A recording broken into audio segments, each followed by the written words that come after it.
Bueno, pues ya tenemos al ingeniero Ignacio García. Él es socio director de MGT, asesor en planeación y estrategia y financiera.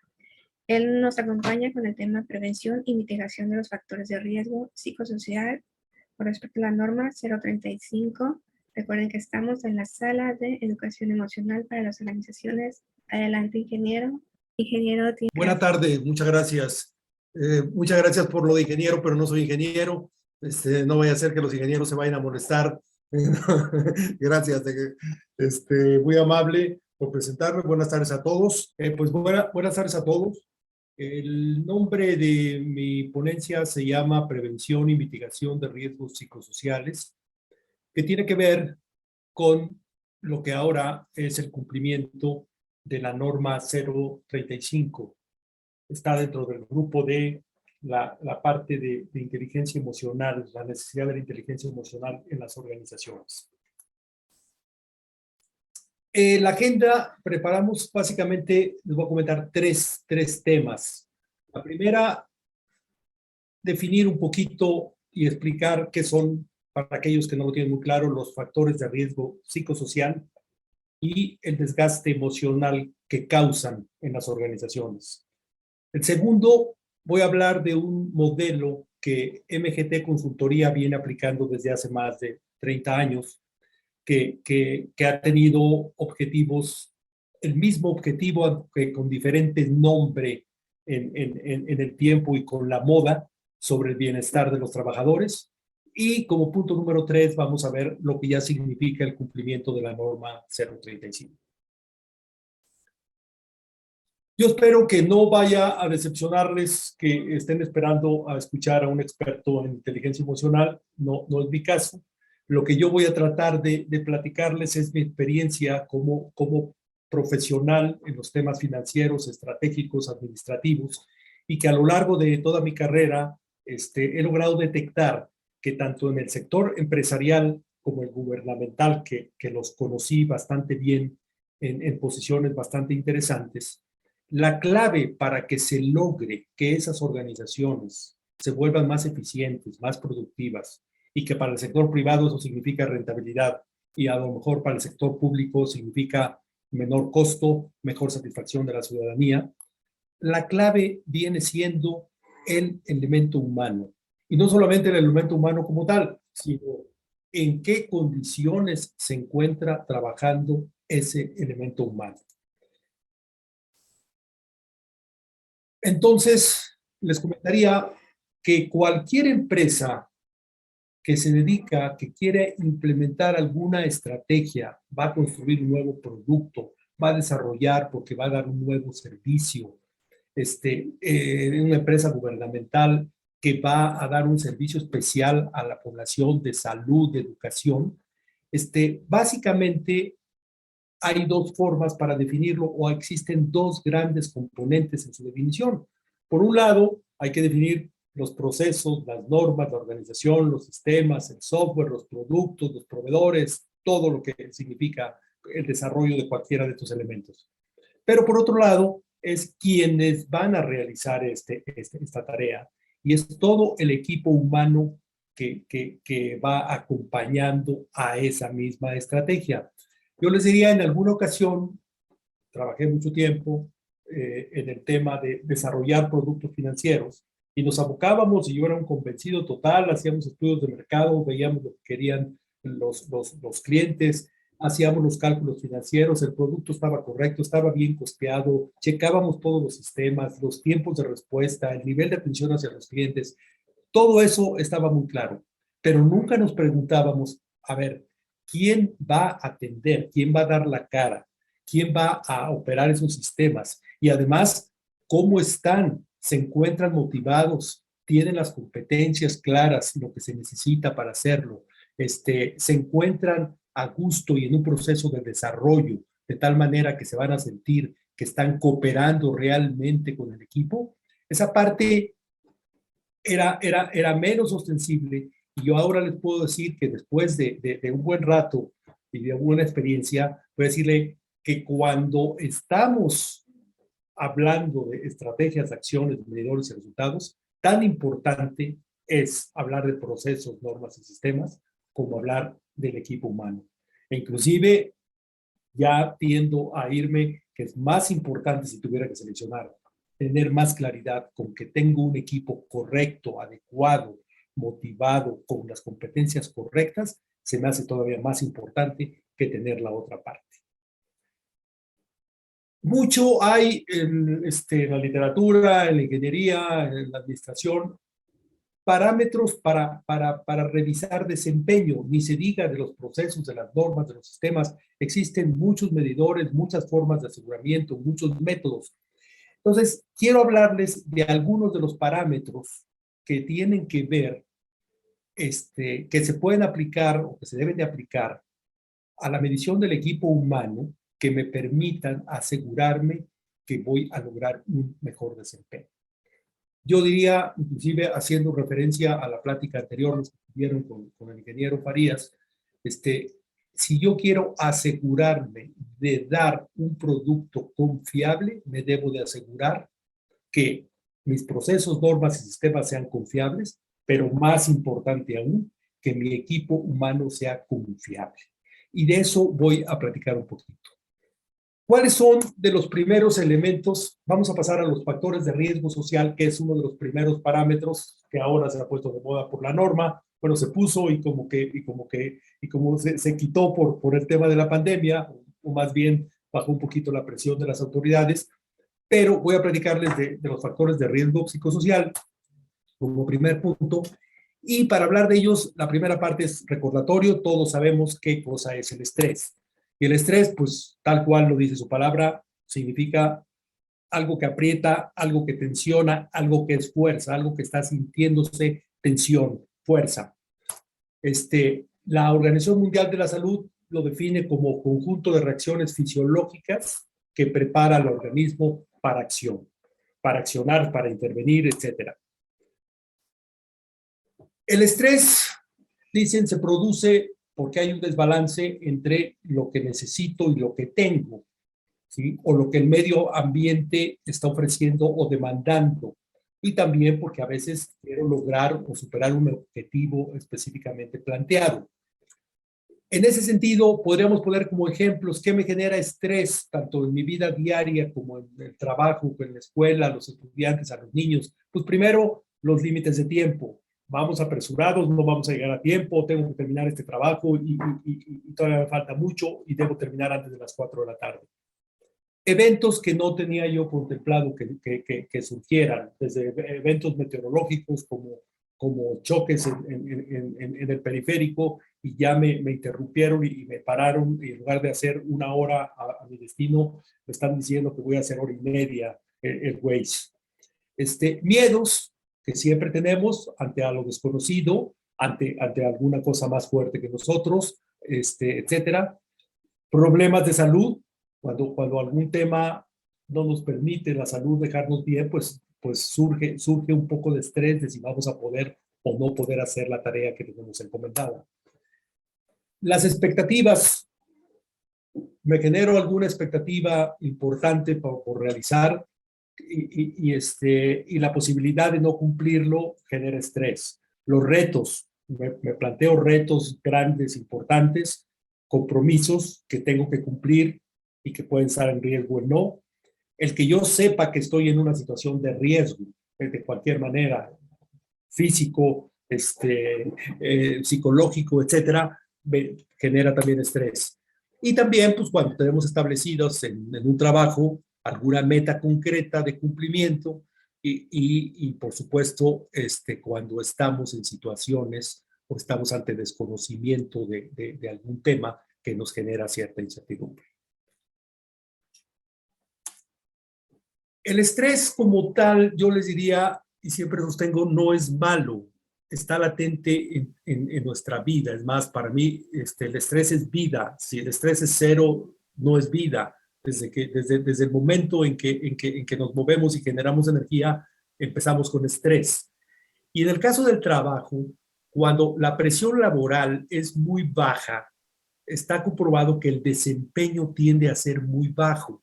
Conforme va incrementándose la presión laboral, el desempeño, o sea, me están exigiendo más, me están pidiendo más, empiezo a tener un mejor desempeño laboral. Pero llega un momento en que a mayor presión ya el desempeño no crece, sino empieza a decrecer, a tal grado que inclusive puede llegar a caer hasta cero.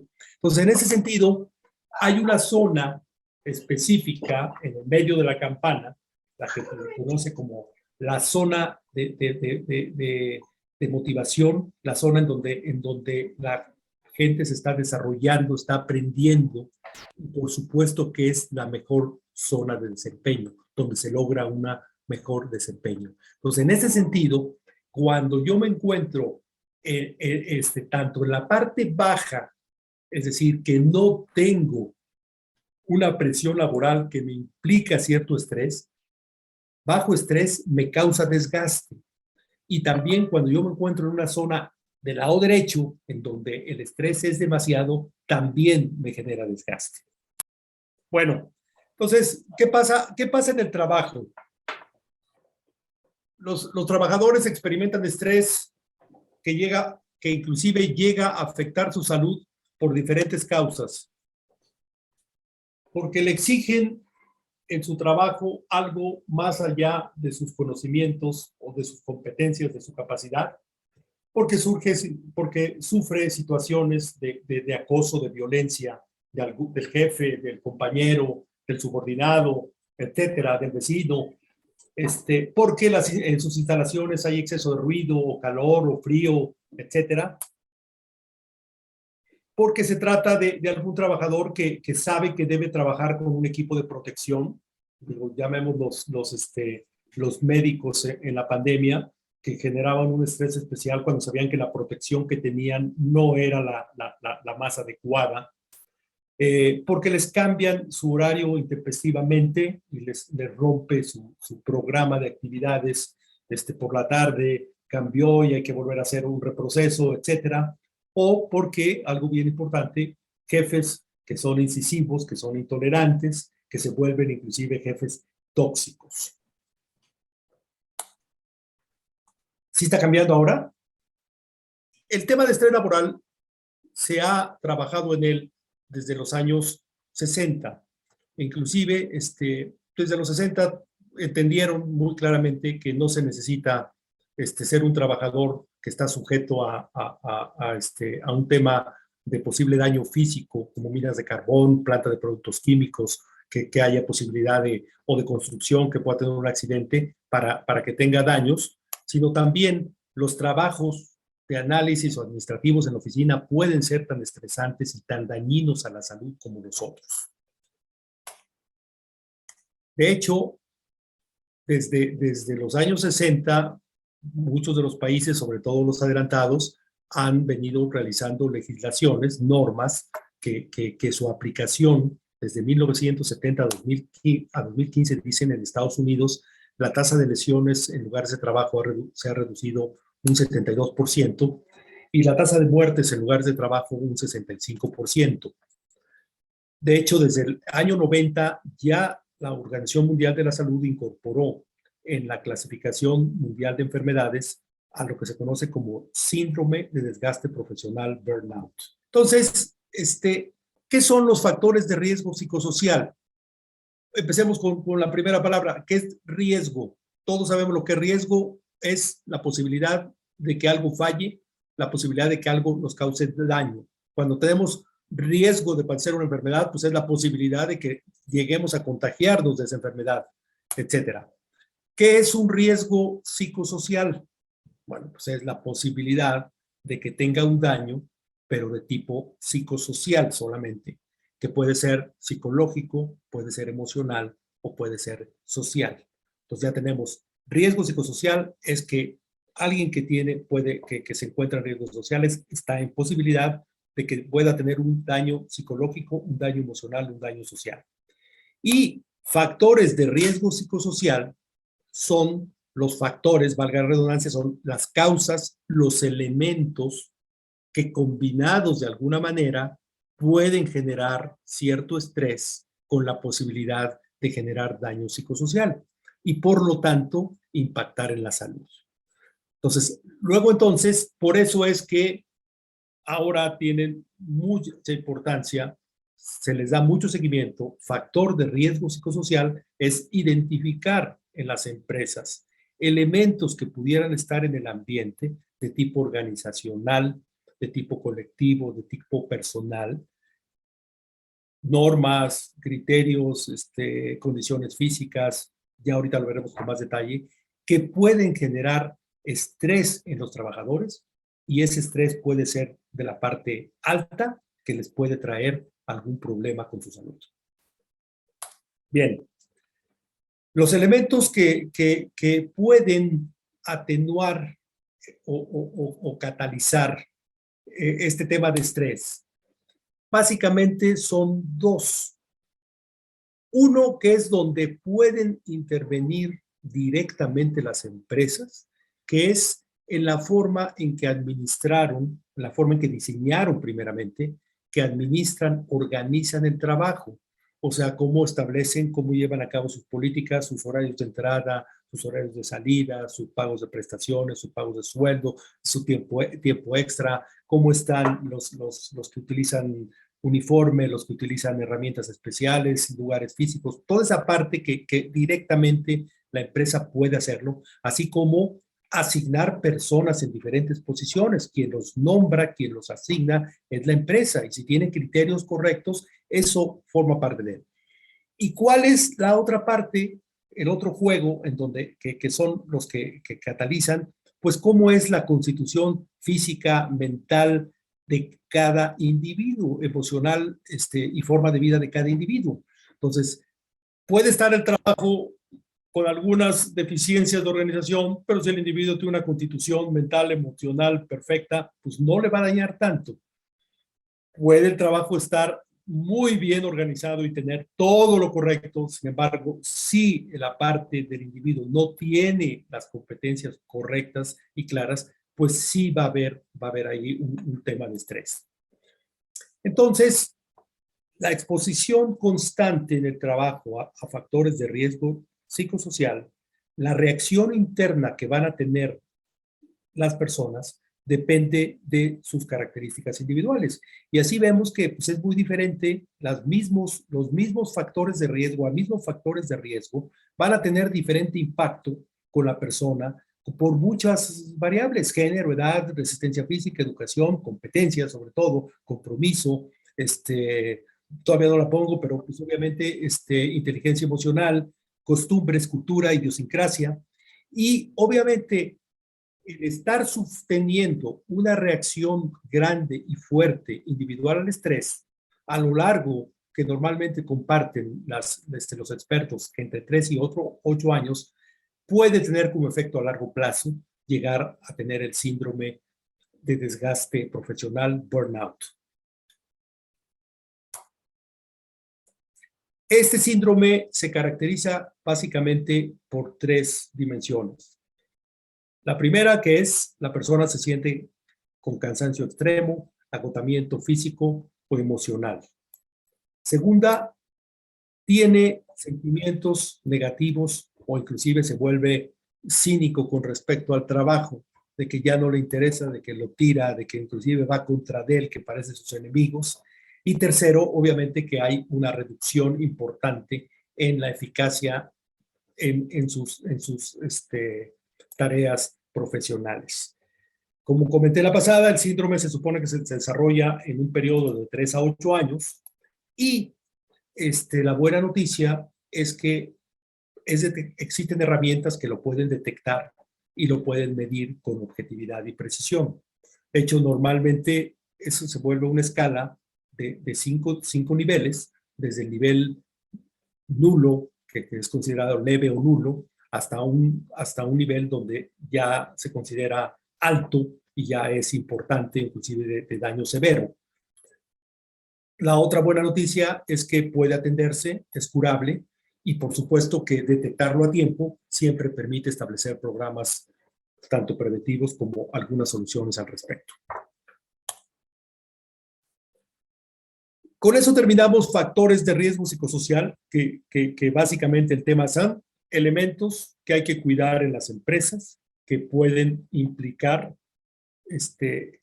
algunos daños de tipo psicosocial en los trabajadores y que si permanentemente se lleva a cabo puede llegar a un desgaste laboral que implica, sobre todo, afecta el desempeño profesional de los trabajadores.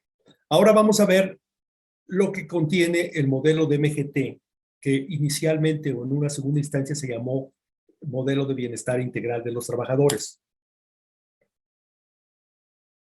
Primero les comentaría, MGT es una consultoría en ingeniería humana que desde que se fundó hace 33 años apoya a las organizaciones a que potencialicen el talento. Y al decir si van a potencializar el talento, pues obviamente un tema bien importante es cuidar que no estén expuestos a factores de riesgo psicosocial porque van a caer en desgaste y no se va a potencializar el talento. Entonces, ayudamos a las empresas a que lo potencialicen para que alcancen cualquiera de sus objetivos que tienen para contribuir en la sociedad. El modelo de MGT pues prácticamente parte pensando en que consideramos que el objetivo de cualquier empresa o institución es crear valor para la sociedad. Y si no se hace con principios éticos, definitivamente no se está creando valor a la sociedad de ninguna manera. ¿Con quién se crea valor? Pues con los accionistas, con los trabajadores o empleados de la empresa, institución, con sus clientes, con los proveedores y también con quien interactúa con el medio ambiente. ¿De qué manera debe hacerlo? Pues los accionistas, su objetivo es rentabilidad de capital. Con los trabajadores o empleados, como les comentaba, inicialmente se hablaba de el cuidado de la salud en el trabajo. Entonces buscaba que los trabajadores estuvieran con una salud correcta, y ese era el término por los años quizás 70s, 80s. Posteriormente ya se buscaba bienestar en los trabajadores. Ahora, por ahí han escuchado que se busca que los trabajadores encuentren significancia en su trabajo, y seguramente también han escuchado que recientemente ahora hablan de que las empresas tienen como objetivo que los trabajadores tengan una gran experiencia de vida en su trabajo. Entonces, es exactamente lo mismo.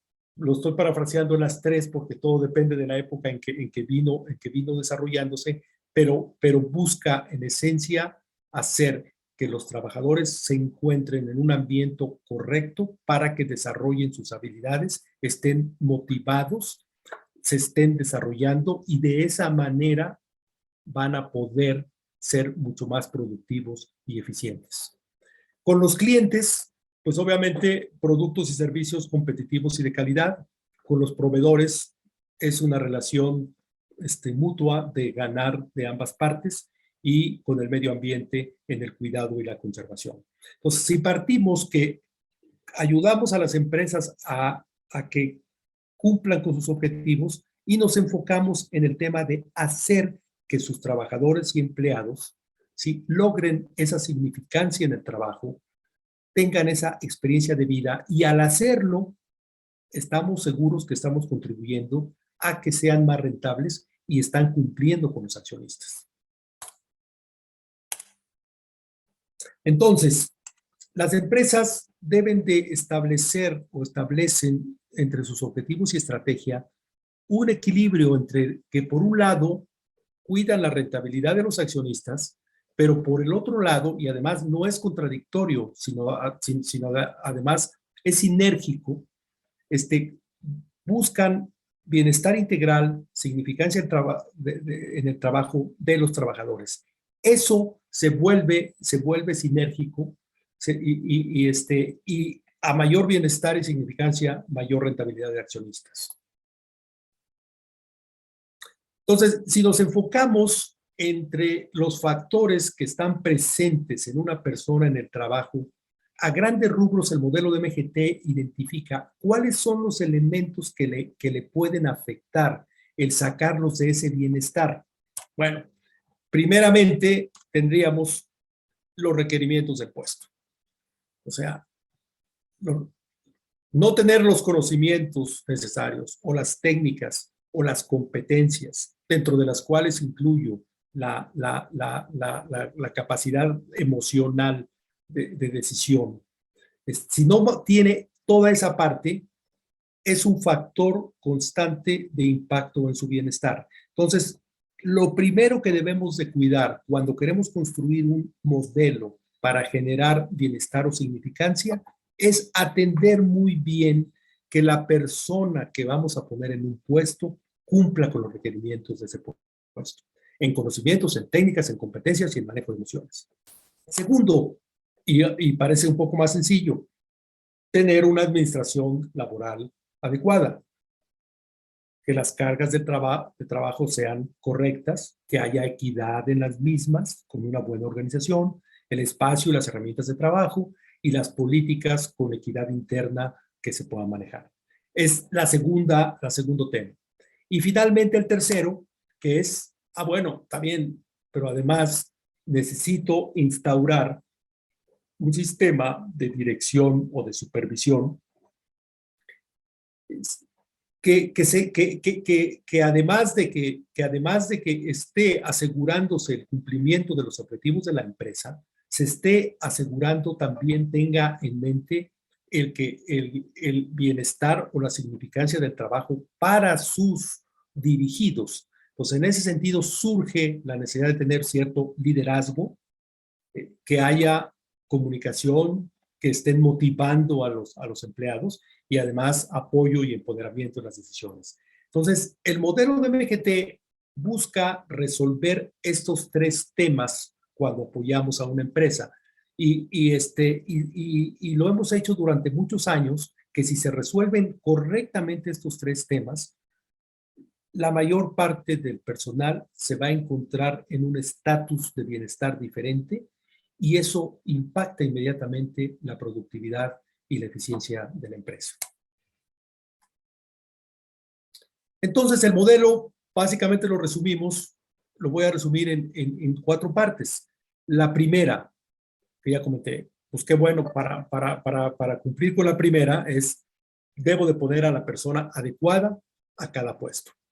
Si yo pongo la persona adecuada en el puesto, primero, va a hacer mejor su trabajo, contribuye a los objetivos de la empresa, sin mucho menos estrés para ella. Apoya la cultura de la meritocracia. Todo el mundo sabe que para cada puesto se necesitan ciertas competencias y si no las tienes, no entras. Eso se llama obtener méritos y eso genera cierta cultura. En algunos casos se convierte hasta en un referente. Las personas son ejemplos. A veces el perfil del puesto se vuelve el perfil de don Chuchito, el señor ¿quién es el perfil del puesto del registro contable? Pues el perfil de don Chuchito, que lleva ahí 6, 7 años y es el perfecto ejemplo de cómo se hace el registro contable y porque tiene perfectamente la forma de atender, la forma de registrar, el cuidado, todos los temas los tiene perfecto y se vuelve hasta el referente. Un ejemplo. Obviamente también disminuye la rotación. Tenemos personas correctas en el puesto, normalmente van a estar más a gusto y la rotación va a ser menor. Y finalmente, estamos desarrollando desarrollo dentro de la organización. Y para el colaborador, pues obviamente, al tener retos que son alcanzables porque sus competencias son acorde, sí te estresa, sí requiere de ti, pero no en un grado superlativo, al tener retos alcanzables, tiene desarrollo profesional y se va a encontrar motivado. Y como resultado final vamos a lograr un mejor desempeño. Aquí les comentaría como un ejemplo, de hecho la relación de apego al puesto, de tener las competencias que el puesto requiere, la relación con diferentes aspectos de ser productivo, de ser eficiente, de dar mejor calidad de servicio, las hemos mostrado, las hemos encontrado en varios ejemplos. Aquí tenemos alguno que es reciente, a partir del año 17, cuando empezamos a aplicar una herramienta de desgaste emocional. La hemos aplicado en algo más de 14,000 pruebas. Y lo que hemos encontrado básicamente es que al graficar apego a puesto, es decir, qué porcentaje tiene la persona de sus competencias de acuerdo con lo que pide el puesto. 100% sería que es la persona que tiene exactamente lo mismo que pide el puesto. Y conforme vamos bajando, pues la persona carece de muchas competencias, de muchos requerimientos, de muchos conocimientos, de muchas habilidades que el puesto está requiriendo. Y aquí en la gráfica pueden ver que, por supuesto, cuando el desgaste está muy bajo, coincidía con los perfiles altos de puesto. O sea, perfiles de 90% que son muy altos, 80 y 90, tienen desgastes de entre 0 y 20. Cuando tenemos apegos a perfiles ya del orden de los 30, es porque tenemos desgastes de cerca de los 100.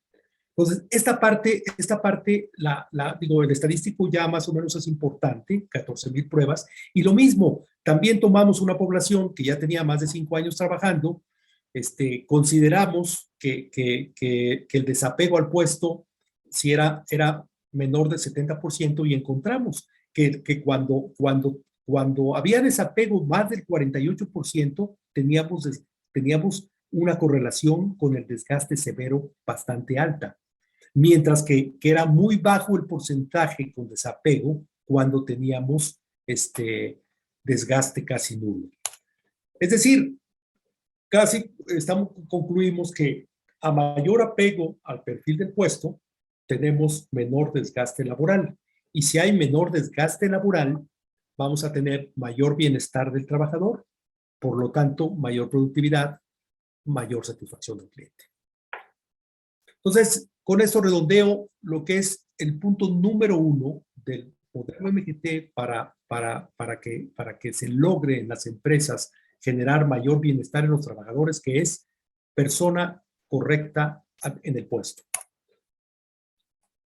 La segunda parte es digamos, la dura, y no quiero decir la fácil, pero es generemos un entorno adecuado y prácticas laborables justas y transparentes. En cuanto a espacios adecuados, ergonomía, seguridad, todo lo que quieran, algunos son más sofisticados que otras, dependiendo de la empresa, instalaciones sanitarias, uniformes, equipos, etcétera. Y política salarial correcta, clara, de acuerdo a la ley, que cuide la equidad interna, que equilibra las cargas de trabajo, en jornadas laborales, en horas extras, etcétera. Y por supuesto, respeto a las temas claras como incapacidades, días de descanso. Con eso tenemos el punto número 2, que es, digamos, menos del tema humano, pero es claramente organizativo. Y pasamos al punto número 3, que tiene que ver con el estilo gerencial de liderazgo, que era la parte 3 que les decía teníamos que cubrir. Entonces, y como ya comenté, si regresamos al tema y si decimos que el líder se tiene que encargar como uno de los puntos número 1, cuidar que sus empleados, que sus dirigidos logren significancia en su trabajo, pues no pueden estar estresados de tal manera que lleguen a desgaste. Entonces yo logro decir que una de las tareas más importantes del management, del líder, es buscar que su organización la ponga en la mejor zona de desempeño. No la puede poner antes porque también le va a generar estrés y no va a ser muy productivo en su área. No puede ser un jefe totalmente consecuente y les permite que no trabajen, pero tampoco puede ir más allá y debe estar cuidando que los trabajadores se encuentren en esta zona. Ahora, hacerlo en esta zona no es tan simple. Nosotros manejamos algunos que hay muchas recetas, hay muchas fórmulas, hay muchos estilos. Yo aquí les voy a poner una receta de 6 que normalmente damos, que podría decir algo digamos, como lo súper necesario mínimo que debe de cumplir una persona que está dirigiendo una organización. La primera es que es la que no, debe ser totalmente intolerante a malas prácticas. No puede permitir abusos, violencia de ningún tipo. Debe ser el principal enemigo de ella. Segundo, no necesita ser un líder elocuente que hable y que cautive y que sea un orador consumado. No. Lo que necesita es ser transparente, siempre hablar con lo que es, con lo correcto, con transparencia y abiertamente e igualitario con todo su equipo. Tercero, él, como el papá en la casa, es el que debe transmitir los principios y valores. Es el que tiene que dar el ejemplo. Los valores y los principios, si hay alguien que los puede enseñar dentro de las organizaciones, son los jefes en cada nivel organizativo.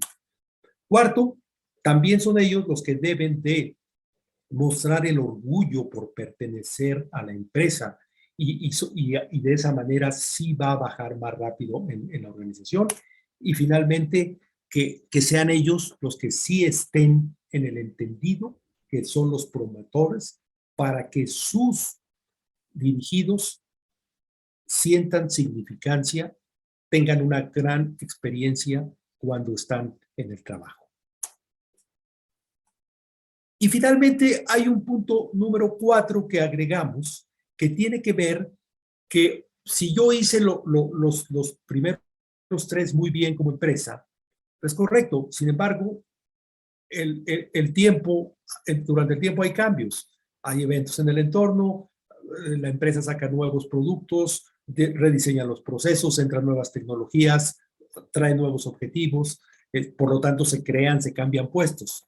Entonces, eso implica que esto hay que estarlo replicando y revisando con el tiempo. Entonces, hay una necesidad de estar evaluando dinámicamente el crecimiento de qué competencias nuevas se requieren, qué necesidades para desarrollar o reforzar el talento están requiriendo los diferentes puestos, qué temas debo reforzar con los líderes, y ese proceso sistemático me permite estar siempre al día en los 3 aspectos fundamentales anteriores. Entonces, resumiendo, el modelo de MGT, que llámese para bienestar, para significancia en el trabajo o para la mejor experiencia en el empleo, resumiendo como son 4. La forma de asignar y desarrollar al personal, persona adecuada en el puesto correcto con la persona correcta, y potenciar talento. Entorno de trabajo adecuado con prácticas laborales justas como número 2. El estilo de gestión y de liderazgo como número 3. Y finalmente en un proceso sistemático de revisión de desgaste. Ese es el modelo MGT que les comentaría. Hemos tenido bastante éxito en aplicarlo cuando no existía la NOM 035, cuando se llamaba salud en el trabajo, después cuando se llamó bienestar, cuando se llama significancia, y ahora lo estamos renovando para ahora que se llama mejor experiencia en el empleo. Entonces, este es el modelo. Nosotros tenemos expertos que determinan y herramientas para identificar muy bien lo que significa el apego al puesto, cómo medir las competencias que requieren los empleados para cierto tipo de puesto, qué nivel de manejo de emociones debe tener en qué tipo de puestos, y también qué nivel de valores de confianza debe tener para cada tipo de puestos. Entonces, este es nuestro modelo, y con eso pasaría al punto número 3, que es el cumplimiento de la NOM 035, que ya es muy corto. La NOM 035, finalmente, la emitió nuestro país, se alcanzó a emitir todavía a finales del sexenio anterior, en el 2018, aunque su entrada en vigencia estaba para el año 2019. Por cuestiones de la pandemia, ha estado un poco detenida, sobre todo su supervisión, y por lo tanto las empresas han bajado un poco el ritmo de implementarla debido a que no hay supervisión. Sin embargo, esta norma lo que busca es impulsar a que las empresas volteen a ver qué efectos puede tener en sus empleados el estrés laboral. Y por lo tanto, pues, tiene que estar viendo qué les causa estrés. Y entonces lo que pide la norma pues, es, oigan, hay que identificar los factores de riesgo psicosocial, hay que establecer medidas de prevención, de mitigación o de corrección.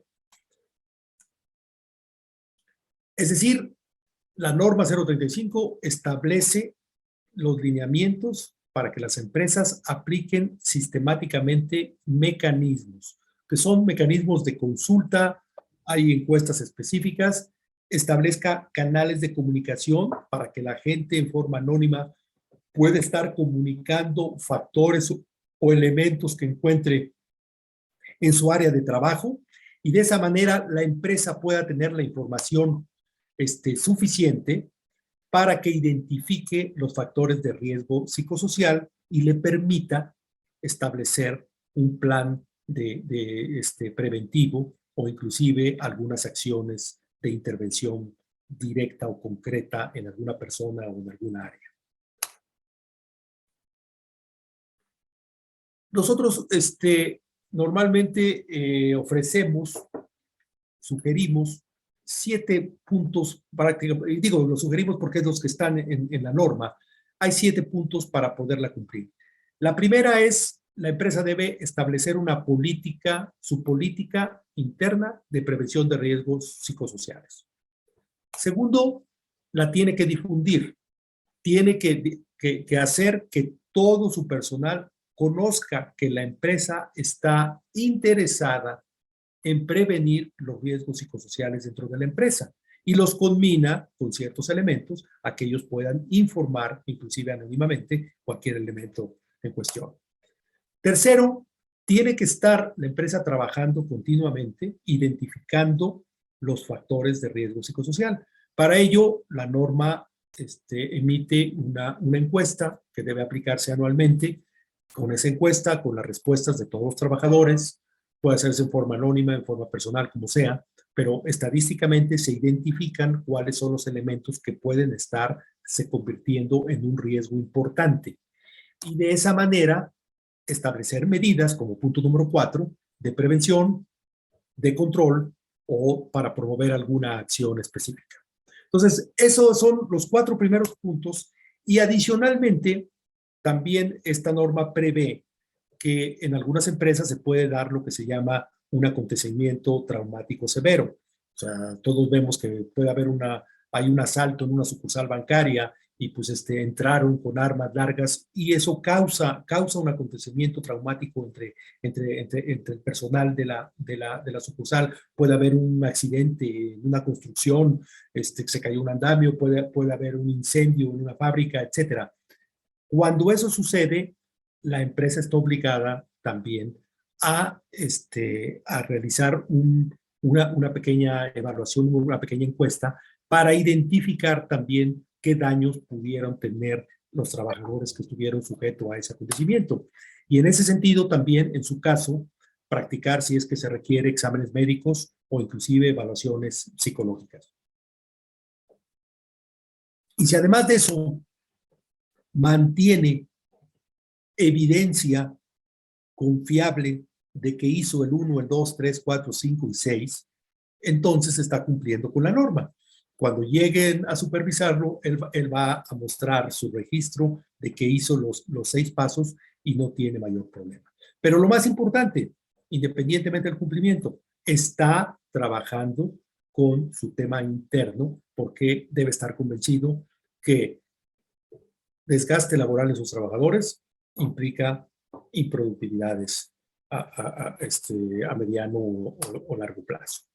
Entonces, nosotros lo que sugerimos siempre a nuestros clientes es, pues obviamente, recomendamos que tiene mucho mayor punch, mucho mayor efecto en su empresa, el buscar un modelo de significancia en el trabajo para los empleados o de bienestar integral, como quieran, con los 4 temas, y que además agreguen los puntos que mostré de la norma 035, que generen sus políticas, que las difundan, que apliquen los cuestionarios de riesgo psicosocial, que intervengan cuando haya casos severos y que lleven registro y evidencia de que lo hicieron.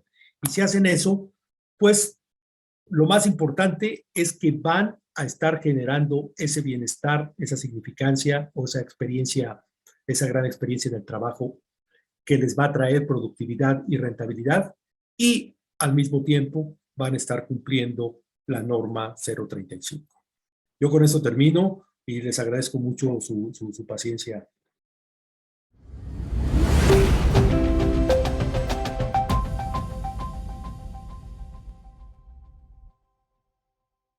Hola, mi nombre es Viviana Gallegos Rabanal, Pertenezco a la dotación docente de la comuna de Ranquil, Chile. Me desempeño actualmente en el Departamento de Administración de Educación Municipal DAE. Hoy me encuentro en el frontis de la Escuela Básica Ñipas, establecimiento educacional de nuestra comuna, donde esperamos concretar e implementar nuestro proyecto de intervención de inteligencia emocional liderado por la Unidad Técnica y Convivencia Escolar, cuyo objetivo es fortalecer las relaciones interpersonales y extrapersonales basadas en las emociones favorables, técnicas de comunicación asertiva, autoestima y trabajo en equipo, para favorecer el bienestar y convivencia escolar en el interior de este establecimiento educacional. Todos los conocimientos, herramientas y competencias adquiridos en el Diplomado de Educación Emocional y Bienestar CEDIE México están plasmados en este proyecto. Te invito a aprender este maravilloso viaje en busca de tu autoconocimiento, reconocer, regular y ser consciente de tus emociones. Aún tengo latente con lo que me quedé de nuestra primera sesión, ser emocionalmente competente. Sin duda, esto te ayudará en tu desarrollo personal y profesional.